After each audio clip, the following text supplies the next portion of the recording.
Here's why I'm still very optimistic for the future of Zebec. And no, it's not only just because hypothetically 10 cents, maybe if it does happen, I wouldn't find that surprising to me. During this run, that's not the only reason, even though nothing I say is financial advice. It's because I think Zebec, despite being focused on the global trading finance market and the payments market, much like Ripple and Stellar, I think the amazing thing about it is that it's focused on something called payrolls. And payrolls is very underrated. I get it. It's not something too exciting. It's not something too enticing because a lot of people do love, NFTs, blockchain gaming, whatnot, right? But then I kind of view this as something being kind of crucial maybe for the future of Zebec because, for instance, according to Papaya Global, like papaya as in the fruit, I'm assuming, the spelling is kind of the same, but I'm just saying. Here's the thing. With a current valuation of approximately 98.5 billion, and I'm talking about the global payroll market here, and again, beyond this statement, it is projected to reach 133.69 billion, give or take, by 2028 in terms of dollars. So could you imagine that? When I take a look at something like, the payroll market, I get it. It may not be the most interesting because, for instance, right, according to Grandview Research, the blockchain gaming market is expected to be worth over $300 billion by 2030. And also on top of that, we take a look at the DeFi market, for instance, is predicted to be worth over 200 billion by that year as well, according to Grandview Research. I'm totally aware of this. So the payroll market may not necessarily be the biggest thing out there, but really, I think it could be something very amazing for the future of Zebec because, of course, Zebec is not only focused on payrolls, it's focused on AI-based PayFi, it's focused, again, like I mentioned before, global trade and finance, the payments market, focused in as well as, something like RWAs, which stands for real world asset. So I'm totally aware that, again, the payroll market may not be the biggest, but it's a good component. And I think a lot of these pieces do make Zebec a very complete project. Not to mention, right? If we take a look at, for instance, the payroll market, allegedly a lot of its growth is driven by increasing demand for automated payroll solutions, particularly in the cloud, and the need for businesses to manage complex multi-country payrolls as well. So the way you take a look at it again, it's a very intriguing market. It's something that I find very fascinating, and it's not really kind of like this hype thing. Like, for instance, I don't see anyone out there, at least from what I've seen or what I've heard, right? I've never heard someone say, hey, you know what? We're going to enter this space to believe in projects that are focused on payrolls. I've never heard that. I've heard people talk about they want to focus on NFTs, blockchain gaming, DeFi, for instance. Let's say they want to believe in some layer one blockchain or let's say believe in AI, right? AI projects, we get it. A lot of them are very famous and very popular, like a BitTensor, for instance. But then payrolls isn't really that. But it doesn't matter, in my opinion, in the grand scheme of things, because this still does excite me. And I kind of feel like when it comes to Zebec, it's not a one-trick pony. Because some other projects out there that are its competitors, it just kind of feels like they're trying to kind of become a watered-down version of Ripple and Stellar, but then they don't really add anything that interesting. But then when I take a look at Zebec, again, they're doing interesting things. Like, for instance, also the Zebec cards, right?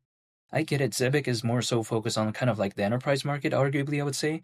But then when it comes to the retail side of things, they also have the cards, which I get it's not the biggest out there. It's not the most popular either, but it's still a good touch nonetheless. And I think it kind of appeases, to the retail side of things. So I kind of like that too.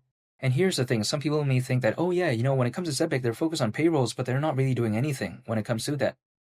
Well, that's where I disagree actually, because if we take a look at Zebec, right, not too long ago, it was noted that there was over 200 payroll enterprise clients. So could you imagine that? And the payroll volume not too long ago was around $1 billion. So I think when it comes to Zebec, it's not like it's, trying to do this for fun, if that makes sense. They're actually already kind of up and running in a sense. So this is what I like about it. Like, I don't think it's a project that I want to take lightly or treat as like a joke because I get it. Not everyone out there is going to care about the fundamentals, but this is what I want to focus on because when I take a look at Zebec, I feel like the community is very passionate.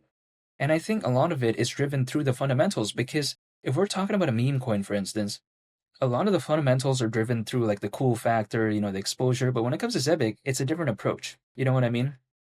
So then the way you take a look at it is that The fact that a utility-driven project like Zebec, in my opinion, has a good community kind of showcases that, you know what, it's kind of showcasing, the signs in which indicates that it is driven through utility, right? It is a utility-driven project. Because when I take a look at a lot of Zebec's competitors, it just kind of feels like the community isn't that passionate about the project. Now, what do I mean by this? It doesn't mean that it has a bad amount of holders. Again, we've seen some projects out there with a very amazing amount of holders, but then they're not very passionate about the project. But then when it comes to Zebec, it feels like the community gives off like meme coin vibes. And I don't mean that in a bad way, by the way, because usually, again, a meme coin community is very passionate. They're very, kind of enthusiastic. And I see this when it comes to Zebec, but then at the same time, this isn't a meme coin. So then it's kind of like a best of both worlds type of scenario. And think about this, right? Pepe as of right now, Dogecoin, Shiba, I get it, it's cool, it's interesting.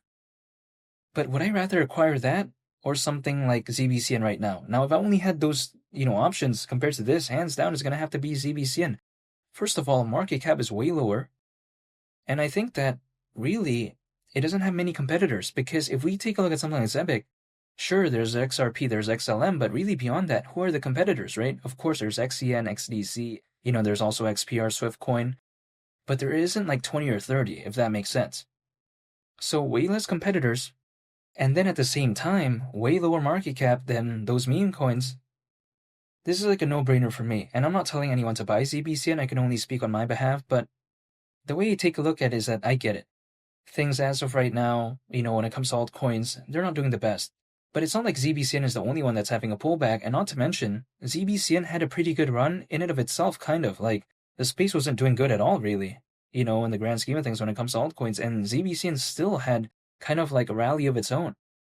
That's very impressive. Now, again, the pullback is no stranger to ZBCN. A lot of other projects out there are having a pullback, So the way you take a look at it is that those are things that are beyond my control. But what can I control? And that's myself, just continuing to accumulate hold, and I just wait. Literally, that's it. Because I get it, 10 cents as of right now is around, a 25x from here, so it's kind of far, right? I mean, not too long ago, 10 cents was around like an 11x or whatever.